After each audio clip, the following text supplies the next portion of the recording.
கன்னிராசிக்கு குரு பயிற்சி கை கொடுத்துருமா அப்படின்னா, கன்னிராசி ஆல்ரெடி ஒரு 2 1/2 வருஷமா கடன் வாங்கியிருந்திருப்பீங்க. கடன் அடைக்க முடிஞ்சிருக்காது. அ சில பேர்லாம் வாழ்க்கையின் விளிம்புக்கே போயிட்டே வந்திருந்திருப்பீங்க. நிறைய தெளிவு நிலைகளை உங்களுக்கு கேது கொடுத்திருந்திருக்கும். அந்த தெளிவு என்னன்னா, யார நம்பணும், யார நம்பக்கூடாது, யார் உங்களோட இருப்பாங்க, யார் உங்களோட இருக்கிறாங்க, எப்படி நீங்க பணத்த செலவு பண்ணியிருந்திருக்கணும், தாராளமா தூக்கி எல்லாத்துக்கும் குடுத்திருந்திருப்பீங்க. இந்த 2 1/2 வருஷமா நீங்க பட்ட பாட்டுக்கு யாருமே உங்களுக்கு உதவி பண்ணியிருந்திருக்க மாட்டாங்க. இப்ப தான் உங்களுடைய பவர் என்ன, உங்களுடைய டேலண்ட் என்ன, எப்படி உழைத்து எதை சரி செய்ய வேண்டும், அந்த பெர்ஃபெக்ஷன்ங்கிற ஒரு விஷயத்துக்கு நம்ம போகக்கூடாது அப்படிங்கிற எல்லா விஷயமுமே கண்ணி இப்பொழுது புரிந்து தெளிந்திருக்கும்.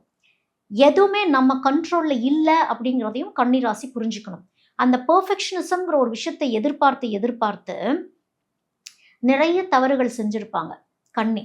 இப்ப அந்த பெர்ஃபெக்ஷனிசம்லாம் நீங்க எதிர்பார்க்க வேண்டாம். கோ வித் த ஃப்ளோ தான்.